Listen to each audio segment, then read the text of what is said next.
योगी सरकार में 5 साल तक मंत्री रहने के बाद स्वामी प्रसाद मौर्य ने जब बीजेपी से इस्तीफा दिया तो मोदी योगी विरोधियों ने इस कदर भौकाल मचाया कि जैसे बीजेपी को बहुत बड़ा नुकसान होने वाला है। खुद सपाई मुखिया अखिलेश यादव ने भी ट्वीट कर कहा था, सामाजिक न्याय का इंकलाब होगा, 22 में बदलाव होगा। और इसी ट्वीट के बाद ही स्वामी प्रसाद मौर्य सपा में चले गए, जिसके बाद लोग समझने लगे थे कि ये सियासी पिक्चर खत्म हो गई। लेकिन जनाब, ये तो बस सियासी ट्रेलर था। असली पिक्चर तो बीजेपी ने दिखाई कुछ ही दिनों बाद, जब 25 जनवरी को पडरौना के राजा कहे जाने वाले कांग्रेस के दिग्गज नेता आरपीएन सिंह को ही भगवा थमा दिया। 32 सालों तक मैं एक पार्टी में रहा, ईमानदारी से, लगन से मेहनत किया, परंतु जिस पार्टी में इतने साल रहा वो अब वो पार्टी रह नहीं गई जहां मैंने शुरुआत की थी, और ना तो वो सोच रह गई है। अगर देश में राष्ट्र निर्माण करना है और देश में आगे बढ़ाना है तो मैं एक छोटे कार्यकर्ता के हैसियत से हमारे ओजस्वी प्रधानमंत्री जी के सपनों को पूरा करने के लिए जो भी प्रयास होगा अवश्य करूंगा। बहुत सालों से, बहुत समय से तमाम लोग मुझसे कहते थे कि भारतीय जनता पार्टी में आपको जाना चाहिए। बहुत समय से सोचा, पर अंत में यही कह सकता हूं प्रधान जी, देर आए दुरुस्त आए। बीजेपी ने जैसे ही आरपीएन सिंह को पार्टी में शामिल कराया, उसी के बाद से कयास लगाए जाने लगे हैं कि उन्हें बीजेपी पडरौना सीट से टिकट दी जा सकती है, जहां से स्वामी प्रसाद मौर्य लगातार 3 बार से विधायक हैं। सियासी हलकों में जैसे ही खबर आई तो तुरंत समाजवादी पार्टी ने स्वामी प्रसाद मौर्य की सीट बदलकर उन्हें पडरौना की बजाय फाजिल नगर से उम्मीदवार बना दिया। और अखिलेश के इस फैसले का स्वामी प्रसाद मौर्य ने भी विरोध नहीं किया। जिस पडरौना से वो लगातार 3 बार से विधायक हैं, उस पडरौना सीट को छोड़ना ही बेहतर समझा और बड़े आराम से चुनाव लड़ने फाजिल नगर चले गए, क्योंकि उनके मन में शायद अभी भी साल 2009 के लोकसभा चुनाव में मिली उस हार की याद ताजा है, जब उन्हें आरपीएन सिंह ने बुरी तरह से हराया था। इतना ही नहीं, जिस पडरौना से स्वामी प्रसाद मौर्य 3 बार से विधायक है, उसी पडरौना से आरपीएन सिंह भी 2 बार विधायक रह चुके हैं। और इस बार भी माना जा रहा है कि बीजेपी आरपीएन सिंह को ही पडरौना से टिकट दे सकती है। इस खबर के आने के बाद स्वामी प्रसाद मौर्य ने आज तक से कहा था, वहां से मैं 3 बार से विधायक रहा हूं। हर बार पडरौना की जनता मुझे विजयी बनाकर भेजती है, वहां की जनता मुझे हाथों हाथ लेती है। आरपीएन सिंह राजा हैं और मैं फकीर हूं। आरपीएन सिंह राजमहल में पैदा हुए हैं, राजा से लड़ाई में मैं फकीर जीतूंगा। पडरौना से कभी खुद की जीत का दावा करने वाले स्वामी प्रसाद मौर्य अब मैदान छोड़कर ही भाग गए। हार का डर बहुत सारे लोगों को अपनी सीट छुड़वा देता है। राहुल गांधी जी लोकसभा छोड़कर भागे थे, अमेठी छोड़कर भागे, वहां के लोगों ने हराया भी। अखिलेश यादव जी अपनी सीट छोड़कर भाग गए हैं, अब स्वामी प्रसाद मौर्य जी भाग गए हैं। ये सबको अपनी डर, जो सीट हारने का डर है, वो सता रहा है, इसलिए अपनी सीटें छोड़कर जा रहे हैं। और ये डर कुछ भी हो, इनकी हार सुनिश्चित होगी। स्वामी प्रसाद मौर्य जी के बारे में कहा जाता है कि हर 5 साल में नया स्वामी चुन लेते हैं, लेकिन अब तो ऐसी मुश्किल खड़ी हो गई कि वो अपनी सीट पे भी चुनाव लड़ने के लिए तैयार नहीं हुए। आखिर क्या मजबूरियां हैं, पडरौना छोड़कर भागना पड़ा? क्या उनको हार का डर सता रहा था? आखिर क्या क्या बहाने ढूंढे होंगे? सच्चाई ये है, जहां एक और समाजवादी पार्टी का सुपड़ा साफ हो रहा है, वहीं पर उनको भी अपनी सीट के हार का डर सता रहा है। फाजिल नगर में भी स्वामी प्रसाद मौर्य की मुश्किलें कम नहीं होने वाली हैं, क्योंकि पिछले 2 बार से यहां बीजेपी का दबदबा रहा है। फाजिल नगर विधानसभा सीट से बीजेपी ने पुराने नेता और 2012 और 17 में जीते गंगा सिंह कुशवाहा के बेटे सुरेंद्र सिंह कुशवाहा को टिकट दिया है।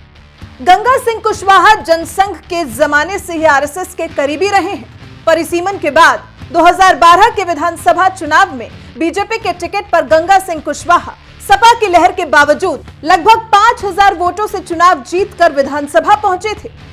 इसके बाद से 2017 में सपा के प्रत्याशी को लगभग 42,000 मतों से हराकर दोबारा विधानसभा पहुंचे और अब उनके बेटे सुरेंद्र सिंह कुशवाहा पर जीत का परचम लहराने की जिम्मेदारी है।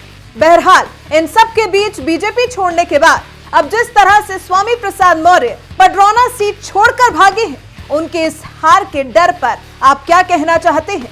अपनी राय हमें कमेंट कर जरूर बताएं। साथ ही इन दिनों पश्चिमी यूपी में चुनावी प्रचार कर रहे सीएम योगी ने बुलंदशहर के एक चुनावी जनसभा के दौरान क्या कुछ कहा, आइए आपको सुनाते हैं। कि जब 2017 में मैं आया था तब आतंक का माहौल था, बेटियां सुरक्षित नहीं थी, बेटियां सुरक्षित नहीं थी, व्यापारी सुरक्षित नहीं था और ये जो दो लड़कों की जोड़ी आई है ना,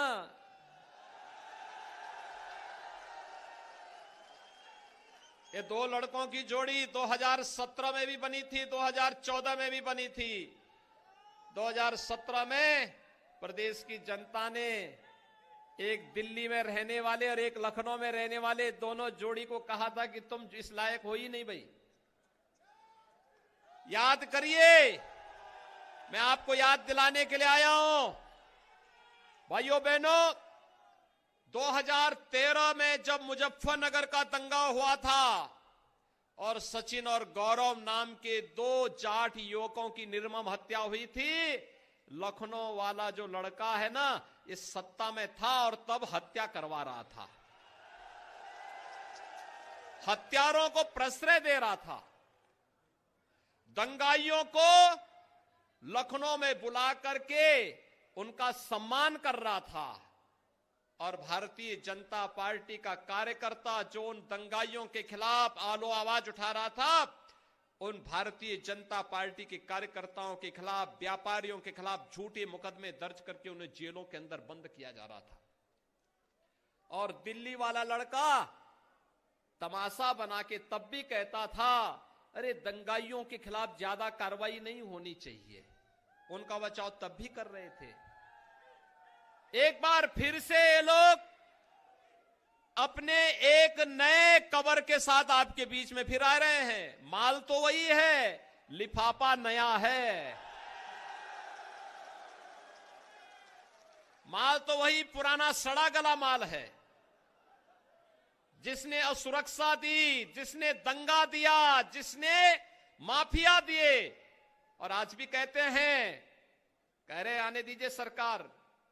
हमने कहा कभी नहीं हो रही, कवायद के दिन तक भी तुम्हारी जो है, कयामत के दिन तक भी तुम्हारा ये सपना साकार नहीं होने वाला है, ये मान करके चल लो। लेकिन ये देख लो, 10 मार्च के बाद ये पूरी गर्मी शांत करवा देंगे।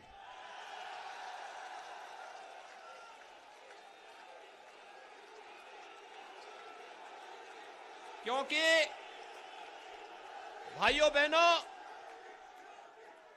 मैंने इसीलिए कहा क्योंकि हम एक तरफ विकास करेंगे, जेवर में इंटरनेशनल एयरपोर्ट आ रहा है, ये यहां के लाखों नौजवानों के लिए रोजगार और नौकरी की सुविधा लेकर के आ रहा है। फिल्म सिटी भी हम बना रहे हैं, फिल्म सिटी के निर्माण की कार्रवाई भी कर रहे हैं, और साथ साथ डिजिटल युग में सबसे बड़ी भूमिका होती है डाटा सेंटर की। डाटा सेंटर का भी निर्माण हो रहा है। पिछली सरकार तमंचे की फैक्ट्री चलाती थी और हम यहीं पे डिफेंस कॉरिडोर दे रहे हैं। डिफेंस कॉरिडोर, यहां जो तोप बनेगी ना, और जब भारत की सीमा पे गरजेगी तो पाकिस्तान के छक्के उसी में छूट जाएंगे, जब वहां पे बुलंदशहर का नौजवान, क्योंकि प्रदेश के अंदर कोई एक जनपद है जहां के सर्वाधिक नौजवान सेना में हैं, तो वह जनपद बुलंदशहर है। तो डिफेंस कॉरिडोर हम बना रहे हैं। देखो आप अंतर समझ सकते हैं, वे तमंचा बनाते थे लूटपाट करने, राहगरी करने के लिए। हम डिफेंस कॉरिडोर बना रहे हैं देश की रक्षा करने के लिए। और हमने कहा भी देखो विकास भी कराएंगे, लेकिन बुलडोजर रुकेगा नहीं, माफिया के ऊपर बुलडोजर चलता रहेगा। दंगाइयों के फोटो फिर से लगाएंगे चौराहे चौराहे पर, और नोटिस जाएगी कि तुमने इतने साल पहले दंगा किया था, अब बेटा समय आ गया इसकी भरपाई भी कर लो। और इसलिए भाइयों बहनों, एक तरफ विकास है और विकास के साथ साथ माफिया के खिलाफ बुलडोजर भी है। ये वही चला सकता है जिसमें दम होगा।